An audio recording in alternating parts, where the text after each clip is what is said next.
fantastic.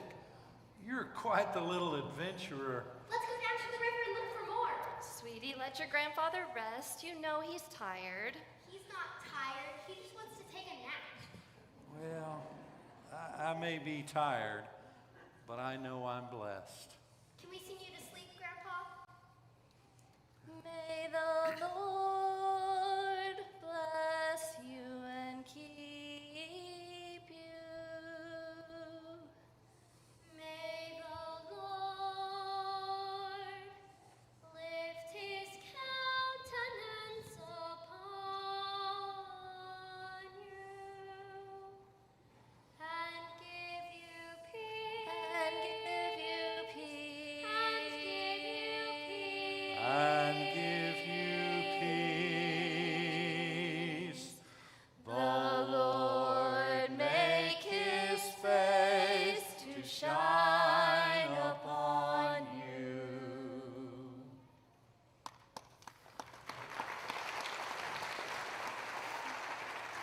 Joseph, we're all here. What did you want to say? I'm going to die. May you join your mother, Rachel. May she rest in peace. May she rest in peace. What? No, you can't die. Don't be silly. I'm only human. Now listen. God will someday come to you and take you out of this place and lead you back to the land he promised Abraham, Isaac, and Jacob. I want you to make an oath to me. Of course. When God comes to you, I want you to you must take my bones and carry them with you back to the land of our forefathers. Promise me. Yes, of course. Good. Now, take me to bed. I need to rest.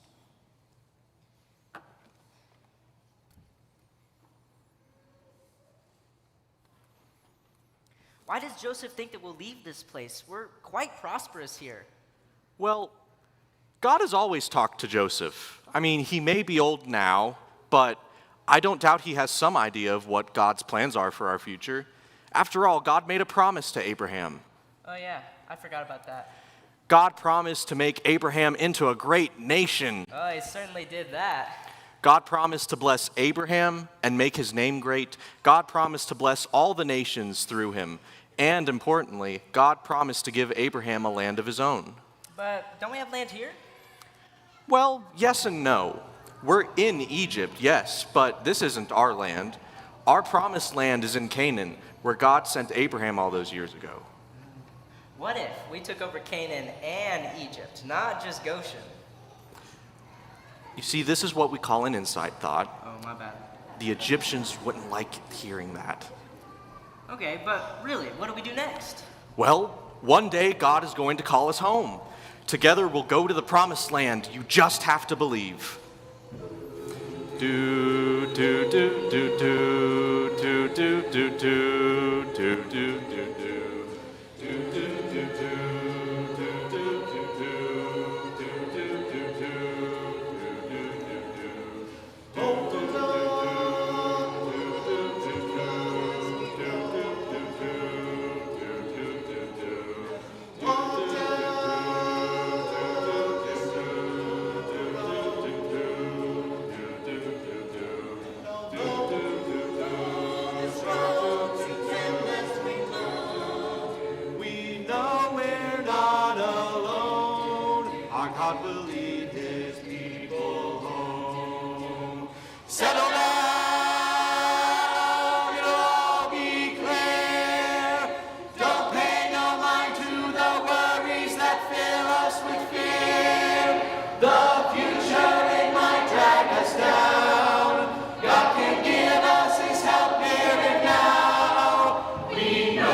Pharaoh, I've got some bad news for you.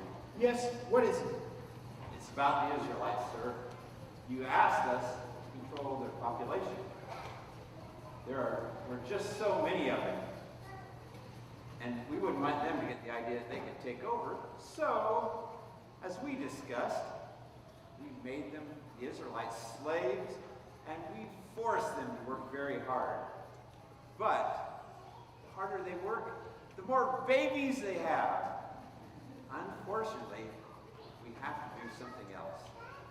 Making life hard isn't enough to reduce the population. What do you suggest? I don't know. It's not like we can stop them from having babies. No, we can't.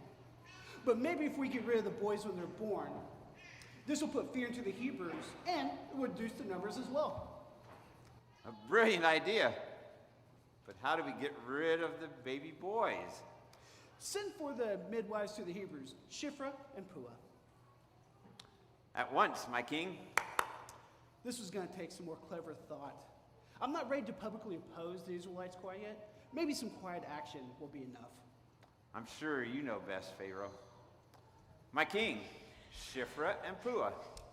Listen closely. Whenever you are helping a Hebrew woman who is in labor and getting ready to deliver, this is the important part. I need you to pay attention. Whenever she's getting ready to deliver that baby boy, I want you to kill that baby. If she gives birth to a girl, allow that child to live. Good. That is all. That was far simpler than I expected. Well, see how simple actually it is. It doesn't matter what measures I seem to take, these Israelites seem to grow like weeds.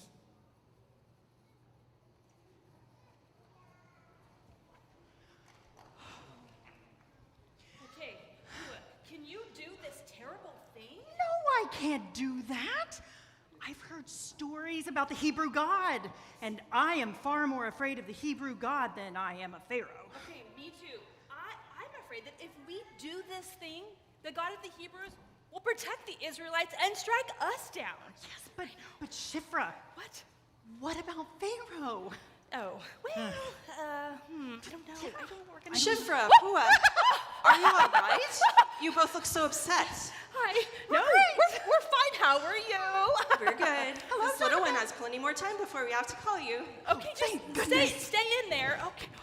What are we gonna do? I don't know, Shiphrah. We're gonna have to make something up. Okay, we'll think of something. Okay. Okay.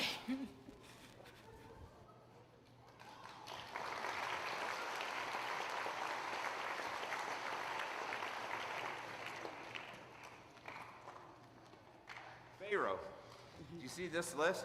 It's a list of babies. And look at all the baby boys that have been born. I thought it was clear. Shiphrah, Puah, where are you? I thought I was very clear on this matter. I wanted those baby boys killed. Yes, Pharaoh, you were very clear. We totally understood you. You were clear. You were clear. But here's the thing. The thing is, the thing is that the Hebrew women, well, they're not like Egyptian women. They're with the. Oh yeah. Yeah.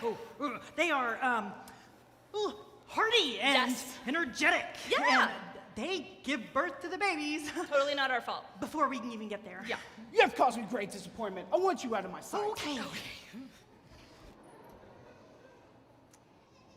If the midwives could not do their job, what are we going to do now? I want you to send this message out into the land. I am making an official decree. Whenever a baby boy is born to a Hebrew woman, I want that boy thrown into the Nile.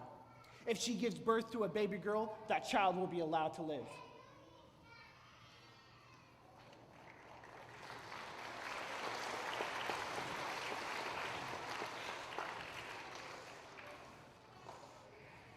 Jacobin, we cannot hide our baby any longer. Someday the Egyptians will find him and kill us all for disobeying Pharaoh's decree. He's our son. How can we possibly throw him in the river? I know, but I can't risk losing you, Aaron, or Miriam. Maybe someday God will bless us with another son. Well, perhaps I can make a basket that can float. We can put the boy inside, Hide him in the river, in the reeds during the day. Miriam can hide and watch over him. Perhaps we can hide him just a little bit longer that way. It's worth a try, but we have to prepare ourselves. He may be killed anyway. God has been with us this long. If it is his will, he will continue to watch over our baby boy. We need only to believe in him. The rest isn't up to us, Amram. Miriam, come here. Yes, Mother? We have a very important job for you. We need you to watch over your baby boy, over your baby's brother in the basket in the river, and keep him safe from anything or anyone who might harm him. I'm scared, Mama. I know, sweetheart.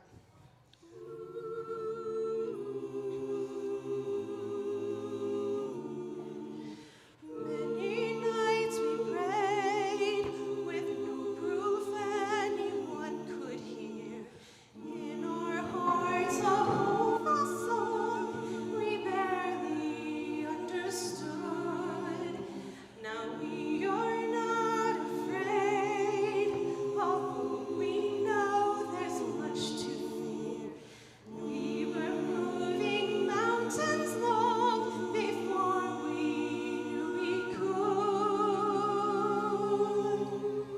In this time of fear, when prayer so often proves in vain, hope seemed like the summer birds too swiftly flown away. Yet now I'm standing here with heart so full I can't explain, seeking faith and speaking words I never thought I'd say. There can be miracles when you believe. Though hope is frail, it's hard to keep. Who knows what miracles you can achieve when you believe? Somehow you will. You will when you believe. When you believe, you will when you believe.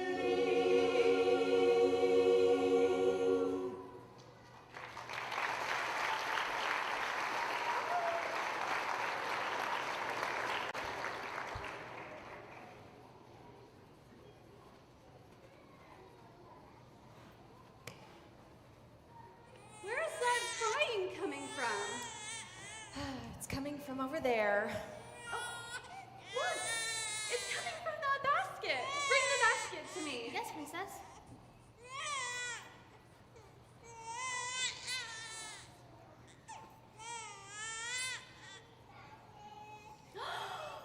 It's a baby! Oh. Oh, and he is so cute! Why would anyone put a baby in a basket and put him in the river? This has to be one of the Hebrew babies. He was supposed to be thrown into the river and drowned, but he is so sweet. I cannot put him back into the river, but I cannot care for him myself. He's hungry and I cannot feed him. My princess. Yes. Would you like for me to go get one of the Hebrew women to take care of this baby? Oh, I think that's a great idea. Yes, please, go find someone for me. He's such a sweet boy. But what will Pharaoh say when you bring home a Hebrew boy that you fished out of the river? I will tell him that I've named him Moses. Oh, that's funny, because that means I took him out of the water. My princess. Here is the Hebrew woman. My princess. I will pay you to take care of the boy, and when he is older, bring him to me. He will be my son, and I will call him Moses.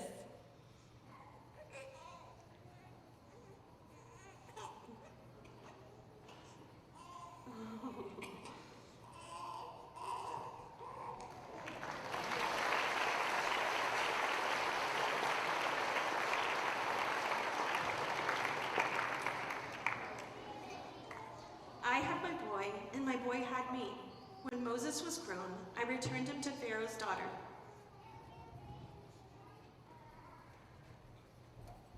Father, just like that, Moses, my son, is all grown up. Yes, he has. Moses, you have turned out to be a fine young man. Now tell me, you've had all the greatest tutors in Egypt. What interests you the most? How would you like to be of service to me? Well, Moses has said he would like to go out and watch the Hebrew slaves work. The slaves? Yes, Pharaoh, you see, I've learned so many things, but I haven't spent enough time watching the Hebrew people and learning about the work that they do. Very well. If that is what you wish to do, I would be very interested to hear about what you think of the Hebrew people and their work. You may go. Moses, Moses, Moses, what are you up to?